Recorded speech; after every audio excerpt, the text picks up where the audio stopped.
Բարև ձեզ, Ստեփան Գրիգորյան YouTube-յան ալիքի մասնակիցներ, ողջունում եմ ձեզ բոլորիդ, այսօր հունվարի 3-ն է։ Մենք շարունակում ենք մեր աշխատանքը, այսօրվա մեր հաղորդումը Ստեփան Գրիգորյան YouTube-յան ալիքի շրջանակներում առաջի հաղորդումն է 2026 թվին։ Մի հատ էլ ուզում եմ առիթը օգտագործել, շնորհավորել եւ Սփյուռքայությունը բոլոր Սփյուռքայցան օջախները նոր տարվա կապակցությամբ եւ ուզում եմ շնորհավորել բոլոր առանց բացառությամբ Հայաստանի Հանրապետության քաղաքացիներին նոր տարվա կապակցությամբ ու բոլորին ուզում եմ մաղթել առողջություն, հաջողություններ այն նախաձեռնություններում, որով հանդես են գալիս մեր Սփյուռքա հայության օջախները, Հայաստանի Հանրապետության քաղաքացիները բոլորին մաղթում են, ցանկանում եմ հաջողություն եւ առողջություն։ Մենք շարունակում ենք մեր աշխատանքը։ Տեսակ մի քանի տոն օրեր են, բայց նույնիսկ առաջի օրերին 2026 թվին մենք ստանում ենք շատ ու շատ տարբեր ինֆորմացիա տարբեր տեղերից, տարբեր ռեգիոններից շարունակում է զարգացման process-ը աշխարհում։ Օրինակ այն աղմուկը, որը բարձրացրեց Ռուսաստանը, որ իբր Ուկրաինան հարձակում արեց Պուտինի ռեզիդենցիայի վրա Նովգորոդի մարզում, պարզվում է, որ ֆեյք էր։ Դրա մասին անպայման մենք կխոսենք։ Իլհամ Ալիևը խոսած ուշագրավ բաներ կան իր ասացի մեջ։ Ռուսաստանը հանգիստ մեզ չի տալիս։ Նույնիսկ առաջի օրերին այս տարվա 1-ին, 2-ին մենք լսեցինք Ռուսաստանի պաշտոնյաների հայտարարությունները, որոնք մեղմ ասած չեն համապատասխանում իրականությանը Հայաստանի հետ կապված, Եվրոմիություն, ԵԱՏՄ, այս ձևի նարատիվներ, որոնք անընդհատ ուղղվում են մեր դեմ, շարունակվում են։ Նույնիսկ այս առաջի 2 օրվա ընթացքում այս նոր տարվա 2026 թվին։ Բայց ժամանակը ու զարգացումները ցույց են տալիս, որ մենք պետք է շարունակենք մեր աշխատանքը հենվելով օբյեկտիվ ինֆորմացիայի վրա, հենվելով ստուգելով այդ ինֆորմացիան, հենվելով հենց ստուգված, վերստուգված ինֆորմացիայի վրա, որ զինենք մեր հայությունը, սփյուռքայության օջախները, Հայաստանի Հանրապետության քաղաքացիներին օբյեկտիվ ինֆորմացիա, որ մեր արձագանքը եւ կառավարության, եւ հասարակության, եւ սփյուռքայության արձագանքը այն ռեալություններին, որոնք գնում են աշխարհում, լինեն adekvat։ Անչափ կարևոր ֆունկցիա դա, մենք կշարունակենք այդ ուղղությամբ աշխատել։ Պարզ է, ես ունեմ ու մենք ձեզ հետ ստեղծեցինք ավանդույթ դրականից սկսել շատ ու շատ մեր ելույթները, քանի որ դրականը կա, Հայաստանը զարգանում է, սփյուռքայությունը ակտիվ զարգանում է, ուժեղանում է։ Ուրեմն դրական բաներն էլ մենք անպայման դրականի մասին պետք է խոսենք։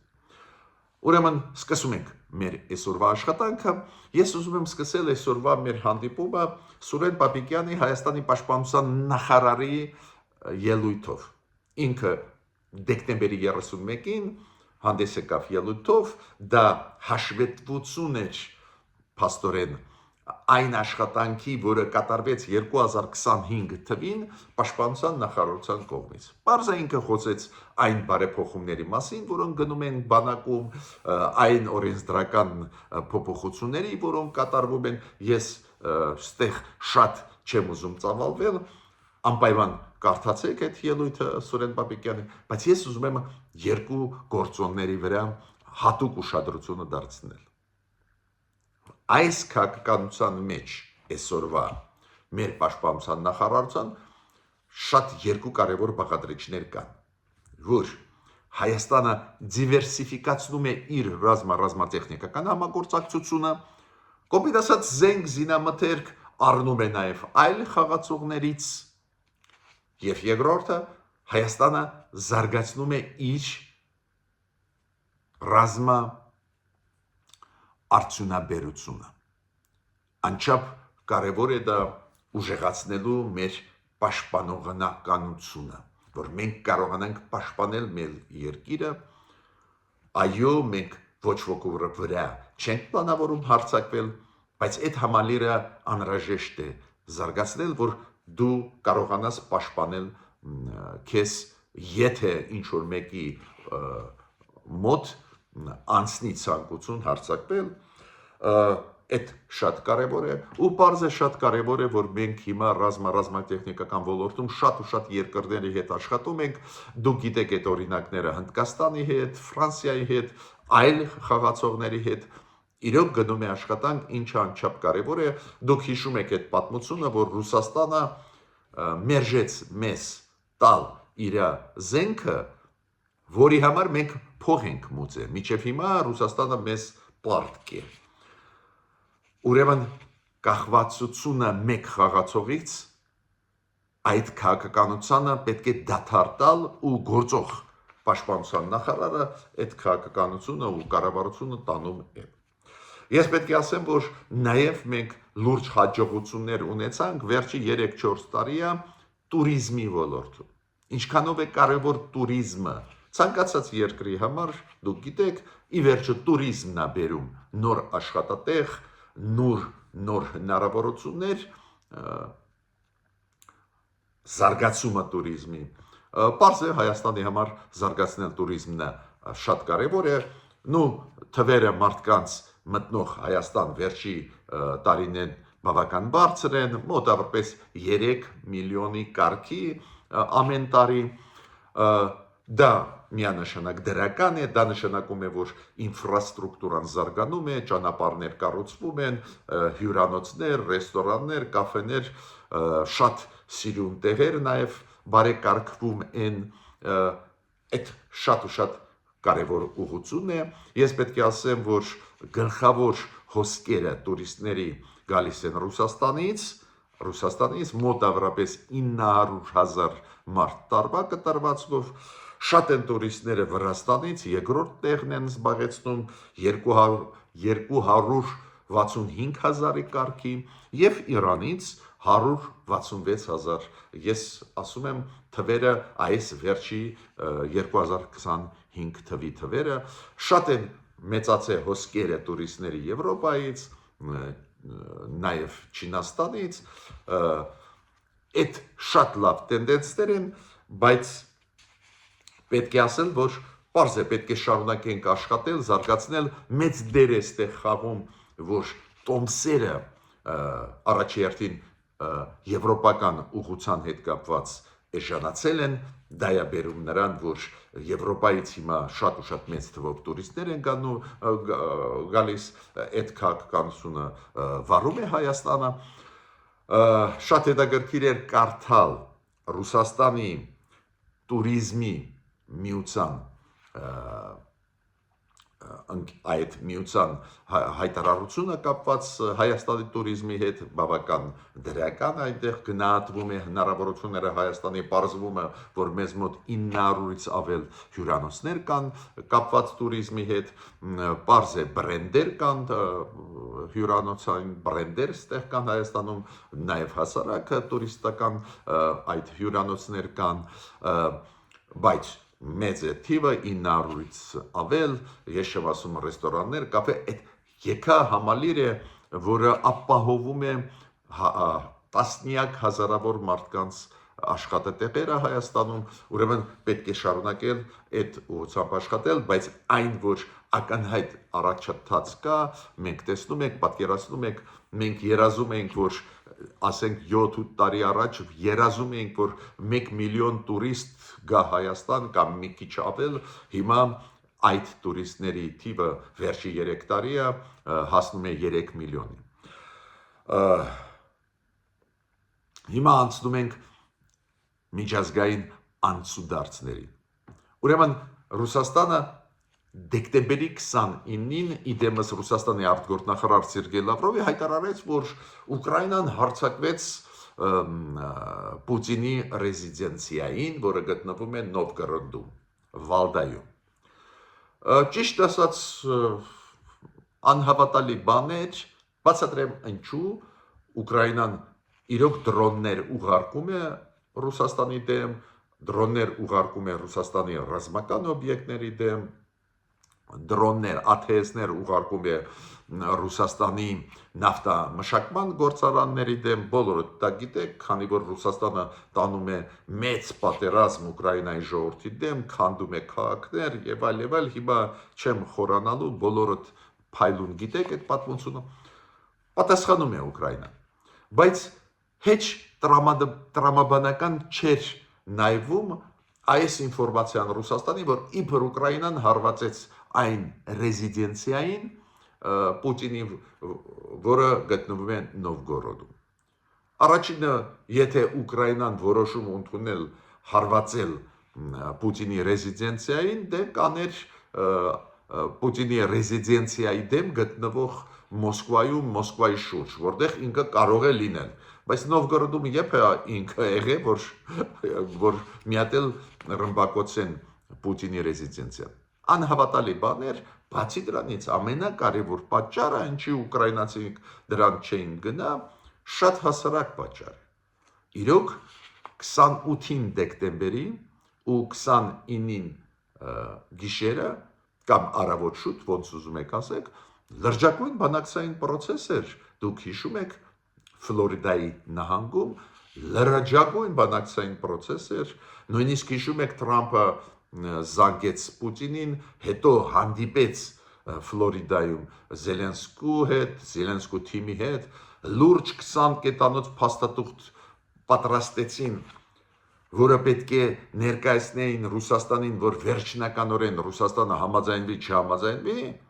ու չգիտես ինչու Ուկրաինան պետք է տապալել այդ դրական Ուկրաինայի համար պրոցեսը։ Ակնհայտ է, որ դա ֆեյք էր։ Ու ես շատ ուրախ եմ, որ պարզվեց, որ իրոք ֆեյք է, իրոք Ուկրաինայի նախագահան ճիշտ էր ասում, որ դա ֆեյք է, քանի որ Ռուսաստանը չի ուզում խաղաղություն, ուզում է այդ պրոցեսը տապալել։ Ես ավելի ձեզ ասեմ, շատ կարևոր է, որ հետախուզությունը Միացյալ Նահանգների հայտարարեց, որ դա ֆեյք է, որ այդ ռեզիդենցիայի մոտ ոչ մի պրոցես չի եղել, Ռուսաստանի կողմը ասում էր 91 ATS հարձակվեցին եւ այլ, պարզվեց ընդհանրապես այդ ուղղությամբ Ռուսաստանի 40 հատ ATS ուղարկեց Ուկրաինան ու այդ ATS-ները ոչ մի կապ չունեին Պուտինի ռեզիդենցիայի հետ գտնվող Նովգորոդում։ Անչափ կարևոր է Թրամփի արձագանքը, Թրամփը արձագանքեց ի վերջո հունվարի 1-ին ու Թրամփը ասեց, ինչքան ես հասկանում եմ, ինքը New York Post-ին տվեց կարճ մեկնաբանություն այդ իրավիճակի ու Թրամփը ասեց, ինչքան հասկանում եմ, խաղաղության դեմ հենց Պուտինն է, հենց Ռուսաստանն է այս դեպքից, քանի որ չի հաստատվում, որ Ուկրաինան իբր հարձակվել, չի հաստատում փաստեր, ինքը ասեց, դե ուրեմն Ռուսաստանն է դեմ, այդ շատ կարևոր է, քանի որ մենք մտահոգված ենք, որ դեկտեմբերին Թրամփը ի օգուտ Պուտինի շատ բաներ ասեց, որ ինքը ուզում է խաղաղություն եւ այլ, ու այս հայտարարությունը Դոնալդ Թրամփի անչափ կարևոր է, որ ցույց է տալիս, որ Դոնալդ Թրամփը եւ իր ադմինիստրացիան սկսում են դանդաղ, բայց հասկանալ, որ խաղաղության դեմ է հենց Ռուսաստանը։ Գիտեք, Իրանի հետ կապված, բազմիցս մենք անդրադառնում ենք այդ թեմային Իսրայել-Իրան, Միացյալ Նահանգներ-Իրան հարաբերություններին։ Ինչու Իրանը մեր անմիջական հարևանն է, դուք գիտեք, ինչքան կարևոր է մեզ համար, որ Իրանը կայուն զարգանա, Իրանի դեմ ինչ-որ քայլեր չարվեն, որ իզուր լարվածություն չլինի մեր տարածաշրջանում, ակնհայտ է շահը մեր, որ Իրանը լուծի իր հարցերը աշխարհի հետ, նաև այդվում միջուկային այդ ծրագրերի հետ կապված։ ՄԱԳԱՏԷ-ի ղեկավարը Ռաֆայել Գրոսին վերջի ժամանակներս մի քանի ելույթներ ունեցավ, նաև դեկտեմբերին ելույթ ունեցավ, որ ՄԱԳԱՏԷ-ն միջազգային այդ ատոմային էներգետիկայի գործակալությունը պահանջում է, որ Իրանը թողնի իրենց փորձագետներին դիտորդներին, որ մտնեն Իրան, ստուգեն այն քանդված օբյեկտները։ Իրանն էլ ինչ ասում, պայթ հասրեցիք այդ օբյեկտները, վտանգավոր է այնտեղ գնալ ու հրաժարվում է ընդունել ՄԱԳԱՏԵ-ի դիտորդներին։ Բայց ՄԱԳԱՏԵ-ն պահանջում է։ Մյուս կողմից Իրանը, գիտեք, բավական ակտիվ վերջի ժամանակներս նաև ռազմավարժություններ է անցկացնում օդում, ջրում, ցամաքում ու Նետանյախուն վարչապետը Իսրայելի մի քանի անգամ դեկտեմբերին զգուշացրեց, որ Իրանը կրակի հետ է խաղում, իրանք գործողություն կծավալեն, եթե տեսնեն, որ վտանգները մեծանում են Իսրայելի համար Իրանի արած քայլերից։ Ու Նետանյախուն, որը դու գիտեք 30-ին հանդիպեց, դեկտեմբերի 30-ին հանդիպեց Միացյալ Նահանգների նախագահի հետ, Դոնալդ Տրամփի հետ, այնտեղ իրանք հայտարարեցին, որ միասին, որ եթե վտանգը Իրանից ուժեղանա, անպայման գործողություններ կկատարվեն Իրանի դեմ ու Դոնալդ Տրամփը համաձայնվեց Նետանյախուի հետ, որ միգուցե կարող է անհրաժեշտություն առաջանա Իրանին հարվածնել հասցնել Իրանին, ստեղ զարգացումները ու լարվածությունը Իրանի շուրջ մեծանում է, պարզ է Իրանը պատասխանեց, օրինակ Իրանի պարլամենտի սպիկերը ելույթ ունեցավ, զգուշացրեց, որ եթե հարձակումներ նորից լինեն Իրանի դեմ ուղված, ուրեմն բոլոր Ամերիկայի օբյեկտները մոտակայքում գտնվող Մերձավոր Արևելքում, օրինակ դա դառնալու են լեգիտիմ օրինական թիրախներ Իրանի համար, Ռուսաստանը պաշտպանեց Իրանին, ասեց, որ Իրանը իրավունք ունի, չգիտեմ, ծրագրեր ունենալ ու մենք կոչ ենք անում արևմուտքին, կառուցողական լինի, արևմուտքը մեղավոր է։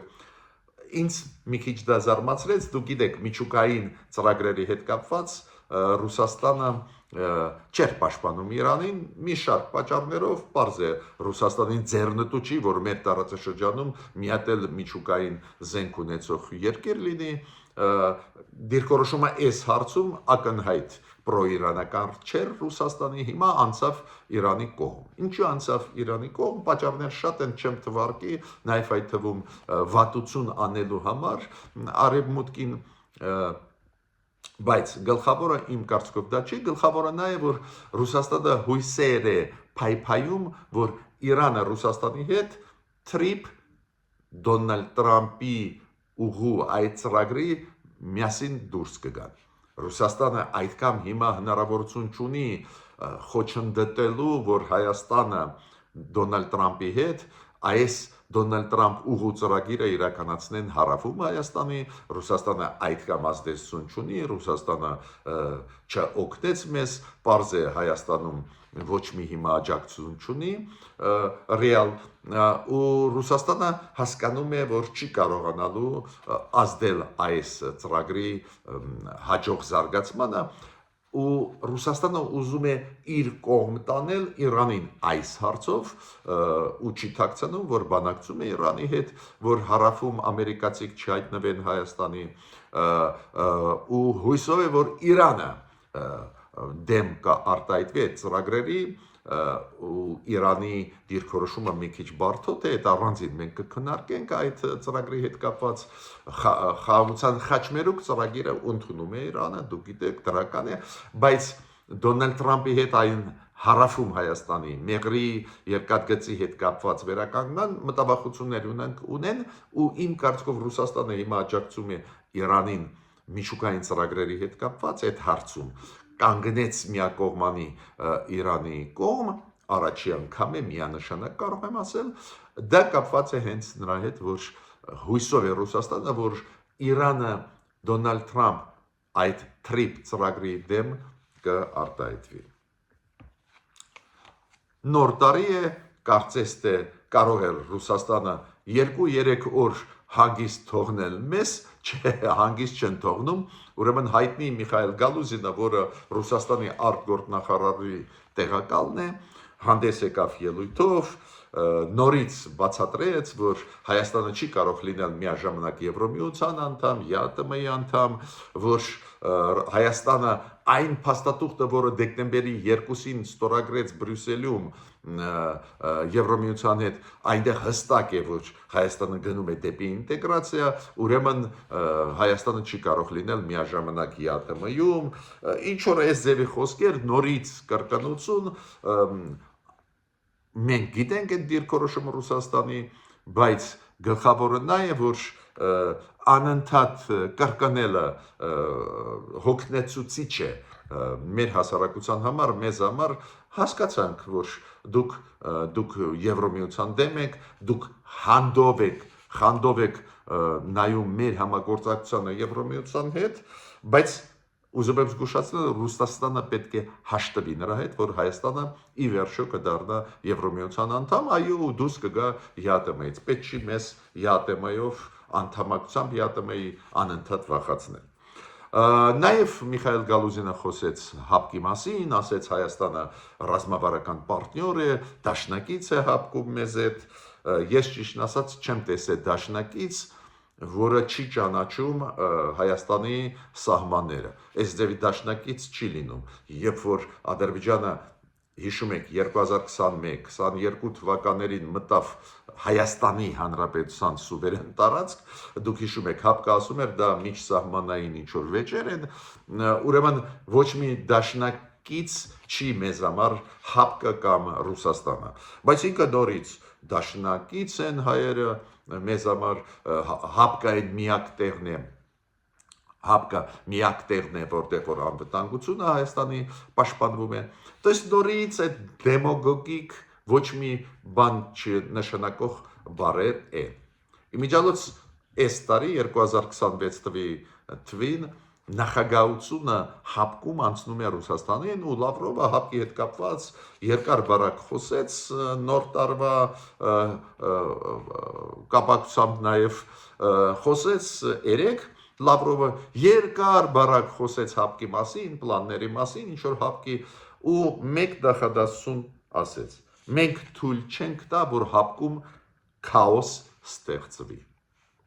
Ում էր ուղված այդ խոսքերը։ Ինքը ինչ-որ պլաններից ՀԱՊԿ-ի խոսեց, նախապատվություններից Ռուսաստանի, քանի որ Ռուսաստանը 2026 թվին նախագահությունը ստանձնեց ՀԱՊԿ-ում, բայց հետո այդ ելույթի ժամանակ ասեց, որ մենք թույլ չենք տա, որ ՀԱՊԿ-ի շրջանակներում քաոս ստեղծվի։ Ես չեմ հասկանում, որ քաոսի մասին է խոսքը, պարզ է ակնարկը նորից Հայաստանի վրա է, քանի որ ՀԱՊԿ-ում այդ բացի Հայաստանից այն մյուս 5 երկրներ ոչ մի խնդրեմ չեն բարձրացնում, ոչ Ղազախստանը, ոչ Բելարուսը, ոչ Ղրղստանը, ոչ էլ Տաջիկստանը, ուրեմն քաոս ումից կարող է գա, Հայաստանից, եթե այդ նախադասությունը ասում է Սերգեյ Լավրովը։ Բայց իմ ասածը շատ հասարակն է, նույնիսկ այս օրերին, ամսի 1-ին, 2-ին, հունվարի այդ տոն օրերին, նույնիսկ հանգիստ Հայաստանին չեն տալիս։ Նաև պետք է ասեմ, որ Իլհամ Ալիևը Ադրբեջանի նախագահան հանդես եկավ ելույթով, ինքը ասեց, որ Ադրբեջանը ոչ ոքի դեմ չունի ոչ մի նկարտումներ, ուրիշի հողերի վրա աչք չունի, այս ձևի մտքեր ասեց, միաժամանակ ասեց, որ մենք մեր բանակը ուժեղացնում ենք, զարգացնում ենք եւ ասեց զենք զինամթերք մենք կշարունակենք գնել, նաեւ դա ասեց ինքը նաեւ ասեց, որ Ղարաբաղի հարցը օրակարգից դուրս եկավ միջազգային, քանի որ Յակայի Մինսկի խումբը փակվեց, դա էլ ինքը ասեց, ու ասեց մենք տեղափոխեցինք Ղարաբաղ 70,000 մարդ։ 70,000 մարդ, որ կարողացանք բնակեցնել այս շրջանում, ես տեղ ճիշտ ասած մեկ միայն դիտողություն ունեմ, ինչքան հասկանում եմ, եթե ռեալ 70,000 այդ թիվն է, որ իրանք վերադարձրեցին կամ տեղափոխեցին ադրբեջանցիներին Ղարաբաղ, ես կարծում եմ այդ 70,000-ը, եթե ձևի թիվ կա, կասկածում եմ, որ այդ ձևի թիվ կա, Ադրբեջանը սիրում է ճոխ թվեր ասել, բայց եթե այս ձևի թիվ կա, պարզ է առաջի հերթին խոսքը գնում է այն 7 շրջանների Ղարաբաղի շուրջ։ Իրանք դուք գիտեք այդ ամբողջ ռեգիոնը հիմա անվանեցին Ղարաբաղ ու իմ կարծիքով մեծ մասը այդ մարդկանց այդ Ղարաբաղի շուրջ շրջանների հետ է կապված, այնտեղ այդ մարդկանց բնակեցրեցին, եթե թիվը ինչ-որ բանի համապատասխանում է։ Ես նաև պետք է ասեմ մեկ բանի մասին, դուք գիտեք, որ երբ որ օգոստոսի 8-ին ստորագրվեց Վաշինգտոնում համատեղ հռչակագիր Հայաստան-Ադրբեջան Դոնալդ Տրամփ, երբ որ խաղաղության պայմանագիրը նախաստորագրվեց այդ մեծ process-ի ժամանակ, նաև Միացյալ Նահանգները խոստում տվեցին Ադրբեջանին, որ Միացյալ Նահանգները այս 907-րդ բանաձևը ընդունված 1992 թվին կոնգրեսի կողմից Ադրբեջանի դեմ, քանի որ Ադրբեջանը այն ժամանակ սկսեց ագրեսիա Հայաստանի դեմ, Ղարաբաղի հայերի դեմ, ու այդ բանաձևը արգելում էր աջակցությունը Միացյալ Նահանգների Ադրբեջանին, նաև այդ ռազմատեխնիկական ոլորտում, այլ ստրատեգիկ ոլորտներում, ու ստեղ է, որ հիմա Միացյալ Նահանգները այդ բանակցություններից հետո, այդ արդյունքներից հետո օգոստոսի 8-ի հիմա Միացյալ Նահանգների ադմինիստրացիան մտավ կոնգրես նախաձեռնությունով այդ բանաձևը պատրաստեցին կոնգրեսականները, ովքեր կողմ են, որ 907-րդ բանաձևը չեղյալ համարվի, այդ օրենսդրական նախաձեռնությունը 1992 թվի, որ փակվի, ինչու, Ունդեղ բացատրությունը այդ նախագծում օրենքի կա, որ Ադրբեջանը ցույց տվեց, որ խաղաղություն ուզում է տարածաշրջանում, Ադրբեջանը ֆիքսեց Հայաստանի և Ադրբեջանի տարածքային ամբողջականությունը, դա է պատճառը, որ այդ բանաձևը կարող է հանվել։ Ես պետք է ասեմ, որ համոզված չեմ, որ այդպես հեշտ կստացվի Դոնալդ Տրամփի թիմին կոնգրեսով անցկացնել, բացատրեմ ինչու։ Հա, հանրապետականները մեծամասնություն ունեն, բայց դուք գիտեք, հանրապետականների մեջ զգալի մասը, ու ես չեմ ասում դեմոկրատների, շատ խիստ քննադատական են Ադրբեջանի քաղաքականությանը և հայ գերիների նկատմամբ, որ բանտերում դեռ հիմա պահվում են, և մարդու իրավունքների ծանր վիճակը, և Ղարաբաղի հայության իրավունքների հետ կապված ոտնահարմանը, իրանք լուրջ դիտողություններ Ադրբեջանին ունեն, ու ես չեմ կարծում, որ հեշտ կանցնի դա, բայց այդ process-ն էլ սկսվեց, process-ը փակել այդ 907-րդ բանաձևը, այդ process-ը կոնգրեսում սկսվեց։ Նայենք զարգացումները, որը կլինեն, ես ավարտեցի իմ այսօրվա ելույթը, շարունակենք մեր աշխատանքը, որը անչափ կարևոր է, պատկերացնում եք այս նոր տարվա 2 օրում, ինչքան նորություններ մենք լսեցինք, իմացանք։ Մինչ նոր հանդիպումներ։